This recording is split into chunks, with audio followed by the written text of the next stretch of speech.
Am I the butthole for stealing thousands of dollars from my wife? Am I the jerk for pushing an elderly woman down the stairs? Am I the poop pipe for not allowing swearing in the opening few seconds of a video without getting demonetized? This beloved subreddit is home to some of the wildest true stories, but now we're gonna get AI involved. And not ChatGPT, Infikid, which is probably outdated by several years at this point. Let's hear some incoherent rambling, shall we? Am I the asshole for freaking out when my wife locked our son in the car in her driveway? I, male 39, have a 16-year-old son with my wife, female 40. This incident happened a few days ago, and she's still mad at me. I was on a work trip, so my wife was watching the baby while I was gone. She went shopping one day for shoes and left the baby with me for 2 hours while she went shopping for an hour. I was in my hotel room and the house was locked. A 16-year-old baby. She called and told me she left the baby on the kitchen counter. She has a key to the house, but it was not in the car, and she was 30 minutes away. I waited 45 minutes and tried calling her phone for no response. I got my suitcase and my work bag and started walking. I was at the corner just down the street from my house when my wife called my cell phone. I was crying because I thought my son was in the car. She said the baby was outside in the grass and was fine. She left the 16-year-old baby on the counter, but now he's on the grass, I guess. I ran to the car, panicked, and started screaming. I panicked even more when I realized my wife's license plates were on the car. That's not good. I called her insurance company, and their secretary said the car is covered under her policy. My insurance deductible is more than $1,000, so I can't have the baby towed. The 16-year-old baby's in the grass, on the kitchen counter, and in the car. I guess so. I called my wife at work, and she was quite upset. I should have waited on the baby crying in the grass, because that would have been less stressful. I don't think she realized that the kid was alive and well outside. My wife ended up coming home and told me that I should be ashamed of myself for running out of the house in the middle of the night in flip-flops, which I did not do. I was in the backyard cleaning the grill and got a massive headache because I was pounding on it so hard. Alright, Chow, what do you think?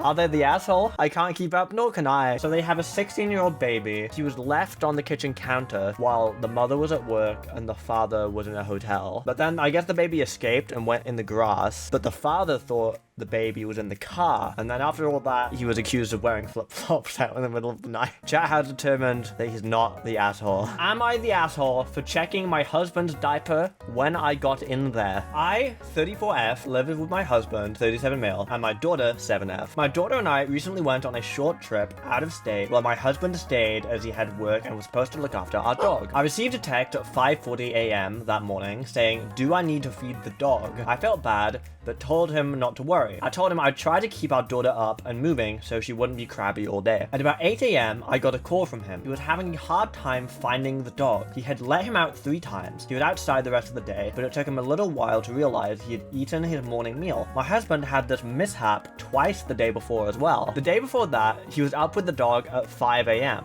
because he had a bad dream, and we both fell asleep and the dog ate his meal. The morning before that, he got up at around 6:15 a.m. I was still asleep, and my husband forgot he fed the dog. By the time he remembered, he came out into the living room to yell at me. He said I needed to get out of bed. It was a half hour before the baby woke up and I needed to feed her, and he was tired of doing the thing with the dog. What's the thing? Now, I'm the first to admit that I'm a bad sleeper. I do have a small bladder and can get up to use the bathroom as many times as I need to. However, when I go to the bathroom, I use a nightlight so I know where I am. I'm not saying that my husband doesn't think about putting his own child down at night, but what about the dog? He can't see the dog at night. I wouldn't know how to take a dog out in the dark. Am I wrong for being frustrated? When does diaper come out? I guess it doesn't. Don't know if they're the a-hole because they never answered the question. Chat has ruled that they are the asshole. We do have an update. Okay, this could change things. Update. To address comments about being frustrated, my husband has no brothers, nieces, nephews, nieces, or even our toddler's great uncle. If you all remember, my husband has several drug convictions and has been in and out of jail multiple times. Our home is small, 2 bedrooms, a living room, dining room, kitchen, a bathroom, and small laundry room. My daughter is not yet potty trained, she's 7, and I'm expecting number 2 in about 6 months. He can't see the dog all night because he has no other place to put the dog down in the house, and if he did, he would not want to sleep because he would have to keep getting up. Also, I told my husband that I was going to a doctor and have a baby that would sleep through the night so that he would have time to get the house cleaned and sleep. I was also going to have the baby so he would have more time them to do things around the house. Because of that, we decided not to have any more children. Are they still the asshole? Yes, for not potty training their child. Yeah, true. Originally voted no, but now I'm on team yes. Yeah, this update didn't help their case. Chat has decided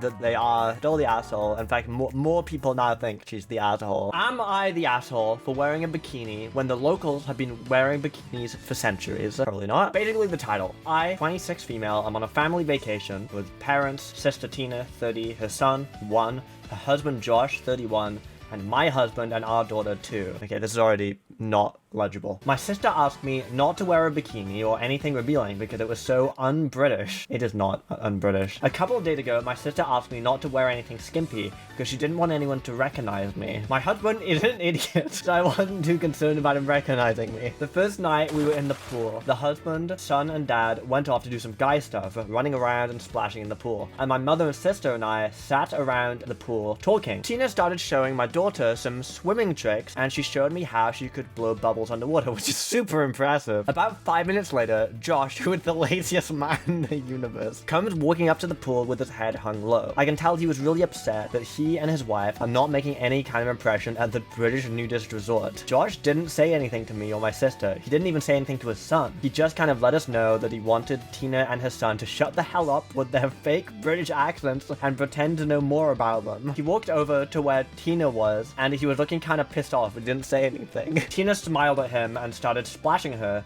and Josh gave her a hug, not sure why, and got a little watery-eyed. A guy can't take a simple compliment. Jesus, leave Josh alone, dude. Josh said something to Tina, and I don't know exactly what he said, but it was something like, "So, we didn't get any tans? I wanted a few tans." I don't know if my bikini was really showing or what, but I was appalled at Josh's attitude. It's not like they're at the gym, so showing some skin isn't that big of a deal. Plus, he knew my sister and I were there, so he should have at least made an effort to smile. I can't imagine it's easy to go to a fancy British resort with your wife and kid and not expect to be recognized. Am I the asshole for wearing a bikini? You're the asshole, no idea what you're saying, but you're mean and British. Chat actually said no, not the asshole. Probably because all the people who think they are the asshole isn't because of the question. They just think that she's the asshole for being British. Alright, let's see if that's an update. Oh, there is an update. Okay. Update. I took your advice and told Josh to shut the hell up about it. Alright. Wow, rude. You're the asshole, adjusted for Josh. We went from 50-50 split to chat overwhelmingly decided that she's the asshole just from that update. Am I the asshole for taking $2,000 from a woman I just met at a hotel bar? First impressions? Yes, yes. Doesn't sound good so far. My wife and I have a 3-year-old daughter, Alexis. Both of us work, and Alexis has attended daycare since she was 1. Her daycare was great, and the center was incredibly clean, both inside and out. When we decided to leave our employer in a massive downsizing, we searched for a new daycare for Alexis. So I'm just thinking about the other post still. One of the places we contacted had 4 stars and 4.2 stars on Yelp. The rating would almost equal the number of stars the center had on Yelp. The center was close to our home, and it was within walking distance of my job. The price was within our budget, and the center seemed to be accepting of new families. The daycare center in question is known for the poor standard of their care and unprofessionalism of their staff, but it has 4 stars and 4.2 stars on Yelp. We were told the facility was close to being sold, and we were given a list of 6 possible new locations that we could choose from. Upon our first visit to one of the locations, we were greeted with a short, overweight man who had a loitering look about him. He was rude to us and barely attempted to contain the amount of profanity that spilled out of his mouth. Oh, it's out of 10? Oh, right, okay. After taking Alexis to a second facility, it was decided we would stay with our current center. However, on the second day of school, Alexis had a temperature and was vomiting. When Alexis is sick, I'm usually on medical leave from work and need to miss a day of work to care for her. The daycare center did not contact us until late in the afternoon of her 3rd day and informed us there was no way for Alexis to attend school that day. The woman at the front desk explained that a third party would not allow Alexis back into the daycare and we had to file a police report. When I was asked to make a police report, I was completely dumbfounded. After all, my daughter had not attended a single daycare since she was 2, and no police report was ever filed when she had a fever last school year. Furthermore, how was I to explain to a police officer that the daycare center had called the police on us? I called my wife and our friend, who works in the courthouse. Neither of them had any knowledge of a court order to prevent Alexis from returning to the daycare. In fact, This daycare called the police on Alexis's own parent. What? Yeah, she started daycare when she was 1, not 2. This story is not consistent. I'm sensing some lies here.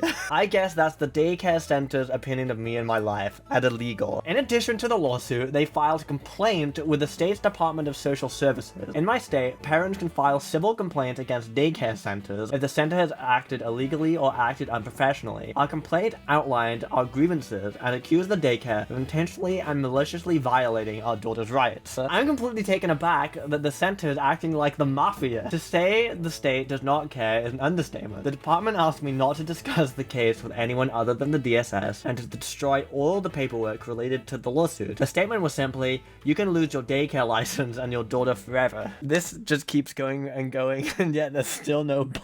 Since I've had Alexis, I've been charged with child abuse twice. The first time was when I was 4 months pregnant. Her father called me at work to tell me that my 2-month-old child was not breathing. A few hours later, after giving her CPR, we were brought to a local hospital. The police arrived and were asking me to explain the ordeal that I was going through. I told them that I thought she was choking on her own spit. A pediatrician who was present checked her over and said there was no evidence that she was choking. The pediatrician informed the officer that Alexis had a tracheal obstruction and had been strangled to death. When the officer asked me why she had that outcome, I've simply told him, I know not to put my hand over Alexis's mouth. The officer informed me that he believed I had caused the child to die and that I'd be arrested for child abuse. I informed him that the child was not dead yet, and he must not have understood that the child was not dead and her airway was not blocked. I was immediately arrested for child abuse. Not much information was released to the media and the case was closed. The second time I was charged with child abuse was for hitting my daughter. Alexis was about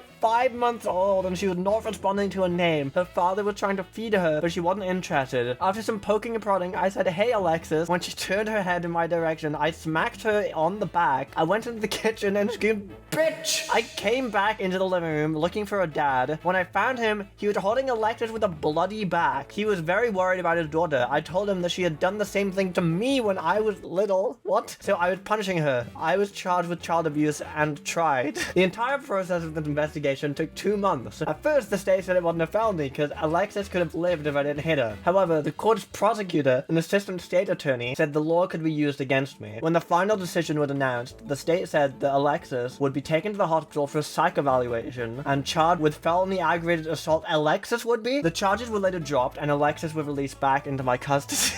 To the day, the prosecutor refuses to give me an interview or answer any of my questions. The DSS refused to provide me with a copy of their report. I requested a copy of my daughter's birth certificate through my Freedom of Information Act request and was denied. I've since started a Facebook page for help with finding Alexis' biological family. The daycare filed a counter lawsuit. After a hearing in March of 2013, the court issued a summary of judgment in favor of Alexis' legal guardian, my sister who I've never met. Meanwhile, I've spent thousands of dollars on attorneys and foster care agencies. I've lost my daycare license and my home. The government is trying to kill my daughter. What other option is there? I'll only be able to have custody of her if I take her back to Florida. If I do that, I face losing my home. The only information I've been given about Alexis' father is that he's a state prisoner in Michigan. His name and address are not provided on the court's website. I'd be willing to accept DNA test results from him, even if it means I get custody of my daughter. I just want answers. Alright, chat. Are they the asshole?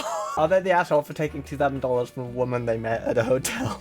Where's the bar? Well, maybe, okay, here's what I'm thinking. I'm thinking maybe, like, they're just letting us know that they stole, and they're just like, does this justify it? Maybe that's what it is. I love what the judge said. She wouldn't have died if you hadn't strangled. Chat thinks they are the asshole. It was random which one to have updates, but let's see if this one does. Great news, everybody. Maybe this will excuse everything. A bunch of you have been asking about the situation with the woman at the bar and what actually went down. Okay, in short, when I got Alexis back from her father, I asked the housekeeper to take her to the bathroom because she was crying, and I told her not to touch her and to take her to the main area when she was done. At that point, Alexis ran into the bathroom. The housekeeper told me that she was going to kick her out, but I could have her back. She also told me that Alexis was too young to be left alone with her. Finally, the bar! I took her back to the main area of the bar and sat down with her. A very drunk 18-year-old female, okay, for saying female, you're already the asshole, who was a waitress at the bar, decided that it was okay to join me, and she reached over and started to give my daughter a piggyback. I told her to stop, stop, but she wouldn't. I told her that she was being too rough and should leave her alone. She kept trying to hug her and started to grab her by the shoulders. By this point, a drunk 17-year-old male who was in the bar, not Alexa's father, kicked the back of the waitress's leg and she immediately got up and left. The waitress called the cops and complained that I was being too rough with my daughter. The cop thought she was being dramatic, but did speak to me and told me that I was doing a great job with her. I then stole the money from the woman who was trying to hold Alexis up for me and ran out of the bar. Alright, are they still the asshole for stealing money? I'm stealing $2,000 from the woman they just met. I can't believe she would grab Alexis by the shoulder and the shoulder. They are still the asshole. Am I the asshole for throwing my underwear at a goddamn 2-year-old? Any first impressions? Yes. Probably not. Yes. I, 32 male, was at the park alone with my 2 dogs. Okay. They've always been extremely well behaved, but they decided they wanted to chase my kids and be an all-out hellscape. But then an annoying child started screaming. Outraged, I decided to handle the situation by pooping in my dog's water disc. I'm in Washington State for some reason, and throwing my underwear at the child. Oral sex sounds like a good idea right now. I thought I'd get in trouble with the parents, but instead they just stared at me in disbelief like I was a mental patient and couldn't hear the screaming. My question is, should I have done the above or not? I'm not ashamed of it, and I actually tried to create a weird and unique punishment to make the child stop screaming. It's really not brave or edgy when a 2-year-old's in the process of puking in her mouth and simultaneously running towards your elderly dog. I only threw the underwear on accident to impress the adult dogs, which I completely approved of. Would I have gotten in worse trouble if I hadn't thrown the underwear? If so, is pooping in the dog bowl and not really able to hear the child scream worse than pooping on a playground? Oh my god. Oh, I can't do this. Not the asshole.